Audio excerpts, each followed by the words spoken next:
Deepti Galaran joins me on the set for a look at what the papers have been saying today. Hi, Deepti. Hi, Jeannie. Let's start with an important state election that was held this weekend in the German state of Bavaria. That's right. It's taking place this coming weekend in the German state of Bavaria. It's the second biggest state in Germany, home to 13 million people. It boasts an unemployment rate of under 3%, home to multinationals like Adidas and BMW. Yet the party really responsible for this success, ruling this state for nearly 60 years, that's Angela Merkel's coalition partner, the Christian Social Union, the CSU party. Well, they're predicted to get a drubbing in these elections and actually lose their absolute majority for the first time in history. For Süddeutsche Zeitung, the party has been really a victim of its own success. It's a religious conservative party that's brought great economic progress, yes, but refused to acknowledge the changing social dynamics in Bavaria. More city dwellers, fewer religious people, and for many voting-age Bavarians, the party just doesn't reflect their ideals anymore. And some papers are saying that the declining support is due to the party's handling of the migration crisis. In particular, the state premier, his name is Markus Söder. Now, for his supporters, he's not tough enough on migration. For his detractors, he's too harsh. He indeed did talk tough on migration, but was forced to align with Angela Merkel's more open-door policy when it came to migration. He drove some of his supporters away. At the same time, this is a man who's famous for saying Bavarian schools need, quote, crucifixes, not headscarves. So he's pushed away the more liberal voters who are disenchanted by his anti-migrant politics.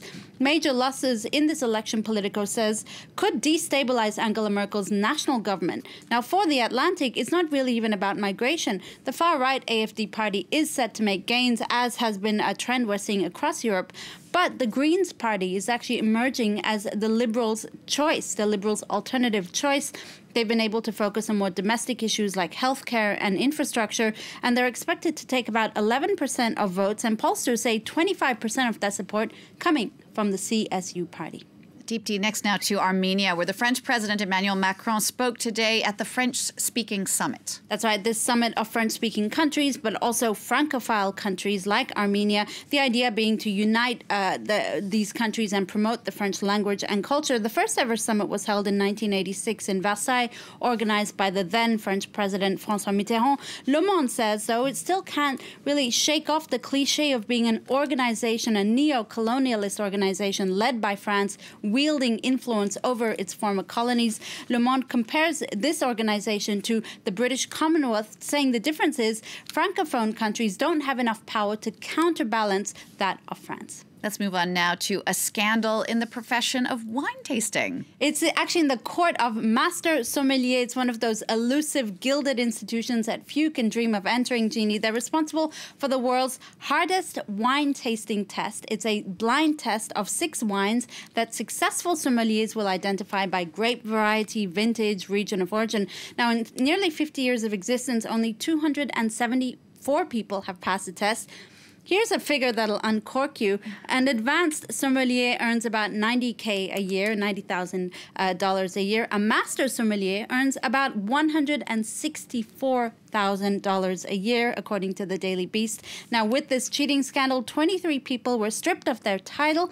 Someone had leaked the contents of the blind test. Rumors on the grapevine say it could be an exam proctor behind the scandal that's shaken the industry to its wine-swilling core. Oh, dear. All right, now The Guardian is looking at Stephen Hawking's final scientific paper. Well, the legendary British theoretical physicist spent most of his career trying to determine what happens to information when objects fall into black holes.